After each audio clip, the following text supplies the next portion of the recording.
Gracia y paz, amados hermanos. ¿Qué pensarían ustedes si yo les dijese que como pastor tienen la responsabilidad de ayudarme a pagar mis deudas? Es decir, si yo tengo una deuda de auto, con un auto que lo tengo pendiente de pagar y se me están acumulando las deudas y se me está acumulando la deuda de una casa que compré, ustedes como hermanos en Cristo tienen que ayudarme a pagar mi deuda. Es más, todos aquellos que congregan con nosotros, de los cuales yo soy su pastor, tienen que ayudarme a pagar mi deuda, tienen que pagar mi deuda como iglesia. ¡Arrobas cartera! ¿Qué pensarían ustedes si realmente yo apareciese con ese tipo de mensaje? Y eso es exactamente lo que un pastor hizo. Me llegó una noticia que me dejó perplejo de hasta qué punto las personas se creen dueños y señores de la vida de mucha gente de las congregaciones. Un pastor llegó a su iglesia, lo podrán ver en la imagen, y ahí por ahí lo verán, y le dijo a la iglesia que la iglesia tenía que pagar la deuda de su coche por orden de Dios.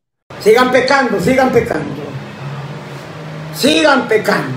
Por orden de Dios. Es decir, que Dios le había dicho al pastor que la iglesia se tiene que hacer cargo de las deudas del pastor y que la iglesia tiene que pagar esas deudas.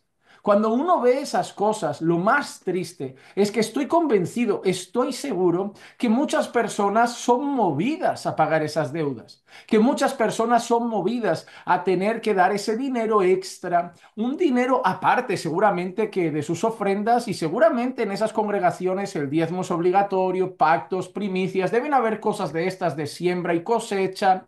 Pero lo más interesante es cómo personas caen en esos discursos y cómo pastores se empiezan a sentir que tienen un derecho absoluto sobre la vida de la gente y que la gente tiene la obligación delante de Dios de que esos pastores vivan prácticamente como reyes. Por lo tanto, pues yo querría hacer un vídeo, querría hablar aquí de cuatro o cinco cosas que me parecen sumamente importantes en cuanto a eso.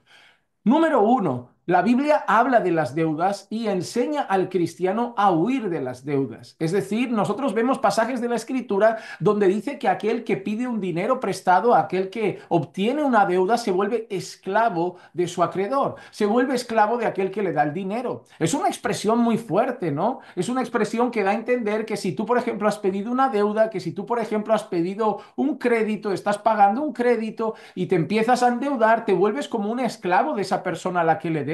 ¿Por qué? Porque tienes la obligación de pagar, porque si no pagas hay penalizaciones, porque si no pagas hay intereses, además de que normalmente hay intereses. Cuando se ha pedido un crédito y te metes en una deuda, no vas a devolver el dinero que te dejaron, vas a devolver mucho más dinero del que te dejaron. Además de eso, te puedes meter en problemas dependiendo a quién le hayas pedido el dinero. Así que de alguna forma te vuelves esclavo de eso. Porque aunque tú quisieras hacer otras cosas, tienes un compromiso legal, un compromiso obligatorio con esa deuda y te vuelves esclavo de quien te dio, de quien te prestó el dinero. Por eso, número uno, la Biblia nos llama a huir de las deudas. Entendemos que en algunos contextos hay cosas que no se pueden comprar sin pedir un crédito. Y este es el segundo punto. Que la Biblia nos recomiende huir de las deudas, que la Biblia hable mal de las deudas, que la Biblia diga que no debemos deber. Eso no significa que en ocasiones no tengamos la necesidad de pedir un crédito. Por ejemplo, cuando hablamos de Europa o de España, más concretamente, es muy difícil que una persona tenga el dinero suficiente para comprar un apartamento. Es decir, un apartamento en Barcelona puede costar 200.000, 250.000, 300.000, 400.000 euros. Y viendo los salarios medios que hay en Barcelona, usualmente la gente no puede ahorrar tanto como para pagar directamente y al contado un apartamento. Es por eso que lo más común cuando se trata de apartamentos, de casas, de viviendas, es que se pida un crédito. La otra cosa por la que usualmente a veces las personas piden un crédito es por un vehículo, es por un auto, porque muchas personas no tienen a lo mejor 40.000 euros, 30.000 euros, 50.000 euros que vale un vehículo y también lo suelen pagar a plazos. A pesar de que otras muchas personas, como ha sido el caso de muchos que yo conozco, prefieren comprar carros al contado, coches. ¿Por qué digo carros? Hermano, estoy tan acostumbrado a estar pastoreando entre población latina que yo ya empiezo a decir celular, carro, computador, pero bueno. muchas personas prefieren la opción de un coche de segunda mano, entendiendo sobre todo que el valor de un coche en cuanto sale del concesionario ya se reduce casi a la mitad. Un coche pierde valor muy rápido y por eso muchas personas prefieren no meterse en un crédito de un coche nuevecito, sino optar por un coche de segunda mano que puedan pagar y así ya están tranquilos y menos deudas.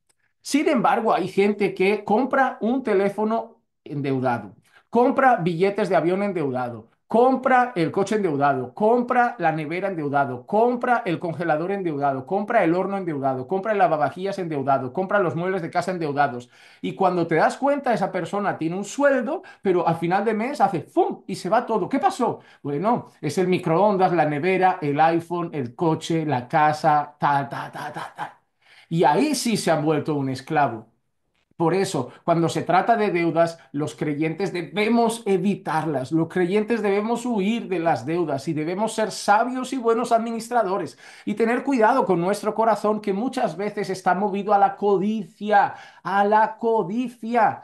Y por eso a veces nos acabamos endeudando para tener cosas que no nos podemos permitir. Porque recuerden, amados hermanos, que si mi vecino puede tener algo, no significa que yo pueda tener lo mismo, porque las condiciones económicas son diferentes. Pero a veces la codicia y la envidia nos llevan a querer tener lo mismo que otro puede tener con comodidad y yo me endeudo para tenerlo. Por eso tengan cuidado con las deudas. Eso me lleva al punto número 3. Hay un versículo que a mí me encanta y dice, no debáis nada a nadie, a no ser el amaros los unos a los otros. Ese es un principio que yo siempre he tenido en mi corazón junto a mi esposa. Siempre hemos tenido esa base, no deber nada a nadie. Es tanto que yo verdaderamente si tengo una deuda, si alguien me presta algo, yo creo que no podría dormir tranquilo, estaría agitado. No tengo paz, no estoy cómodo cuando puedo deber algo a alguien. Ese ha sido un principio básico de nuestra familia, de nuestro hogar, de nuestro matrimonio, de Clicia y de mí, en el sentido de no contraer deudas. Lo que podemos pagar, lo pagamos. Lo que podemos tener, lo tenemos. A veces más y a veces menos, pero deudas, huyamos de ellas.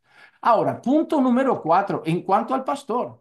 Ninguna iglesia tiene el deber de pagar las deudas de sus pastores. No tiene el deber de hacerlo, porque la iglesia no tiene la culpa de si el pastor se mete en una deuda. A ver, la iglesia no obligó al pastor a comprarse y endeudarse con una casa, no obligó al pastor a comprarse y endeudarse con un coche, no obligó al pastor a comprarse y endeudarse con un teléfono móvil. La iglesia debe entender algo. Yo creo firmemente que una iglesia, en la medida de sus posibilidades, debe sustentar a sus pastores. El obrero es digno de su salario. Y así como cualquier persona de la congregación en su trabajo tiene su salario, el pastor que se dedique 8 o 10 horas al día a las cosas de la iglesia, al servicio en la iglesia a tiempo completo, que tenga su salario. Y después, cada quien con su salario, que lo administre. Así como el carpintero, el fontanero que congrega en la iglesia, tiene que administrar su salario y decidirá qué puede comprar y qué no, el pastor tiene que administrar su salario y decidirá qué puede comprar y qué no. Lo que no tiene sentido es que el miembro de la iglesia tenga que administrar el salario y el pastor tenga su salario y además le paguen todas sus deudas, su teléfono, su carro, su casa y todo lo que él quiera comprar, la iglesia detrás. Salario y deuda, salario y deuda, salario y deuda. No. La Biblia no establece eso. Y muchas iglesias al final son esclavas de verdaderos dictadores que creen que la iglesia tiene el deber delante de Dios de sustentar todos sus caprichos. No, yo creo a la luz de la palabra que sí, la iglesia pues debe ser responsable en la medida de lo posible, porque no todas las iglesias pueden, hay iglesias que son pequeñitas. Nosotros inicialmente cuando empezó la obra y éramos poquitos, yo tenía que estar trabajando mis 8 o 10 horas en mi trabajo y luego pastorear. Claro, podía pastorear con una limitación, que tenía menos tiempo, hasta que la iglesia creció y pude pasarme a estar a tiempo completo a la congregación. Pero nunca estuvo en nuestro corazón decirle a la iglesia, estáis obligados a hacerlo, estáis obligados a hacerlo. No, eso va en relación a la necesidad del momento, también a la capacidad de la iglesia y creo que no hay nada mejor que el corazón de la iglesia disponga a hacerlo, porque forzar a alguien a hacer algo no tiene mucho sentido y nunca nace del amor. Así que no creo firmemente que una iglesia tenga que pagar las deudas de su pastor. Más bien, ese pastor debería administrar bien sus recursos, quizá bajar un poquito el nivel de vida, no querer ser tan ostentoso si no lo puede ser. Oye, que si tiene el dinero, que compre lo que quiera, pero jamás obligar a la iglesia a pagar sus deudas. Y otra cosa, amados hermanos, y con eso termino el punto 5. Uno de los temas que más se está viendo en nuestros tiempos es el abuso y el aprovechamiento pastoral. Son pastores y cuidado, que yo sé que algunos rebeldes van a tomar esta parte del vídeo, este mensaje y van a decir, es verdad, es verdad, es verdad. ¿Por qué? Porque también los rebeldes, las cabras en las iglesias, muchas veces llaman autoritario a cualquier persona que tiene autoridad. Es decir, personas que no saben tener una figura de autoridad por encima. Usualmente a esas personas les encantaría ser una figura de autoridad. Y cualquier pastor que predica fielmente, que ejerce su trabajo en la iglesia, les parece autoritario. Así que no generalicemos porque también las cabras y los rebeldes les llama autoritario a cualquier persona que esté haciendo bien su trabajo y que los corrija, llame la atención o demande cosas de la iglesia que demanda la escritura, porque al final la autoridad de un pastor está en la autoridad de la escritura. Pero sí es cierto que hay pastores autoritarios. Hay pastores que se creen dueños y señores de la iglesia. Esta es mi iglesia, yo la fundé y aquí yo me quedo. Y al que no le guste, que se vaya porque la iglesia es mía. No es así. Tenemos que tener mucho cuidado de nunca cruzar el límite de lo que nos corresponde como pastores en la iglesia. Nosotros somos siervos del Señor, somos buenos o debemos ser buenos mayordomos de las cosas del Señor y un día rendiremos cuentas ante el príncipe de los pastores. La Biblia dice que no debemos enseñorearnos de la iglesia del Señor, que debemos velar por ellos, amarlos, cuidarlos y edificarlos, pero nunca enseñorearnos de la iglesia. Y me parece que decirle a una iglesia que está obligada delante de Dios, porque Dios manda que pague sus deudas, es una manera de enseñorearse de la congregación, que obviamente solo hará eso por su ignorancia bíblica.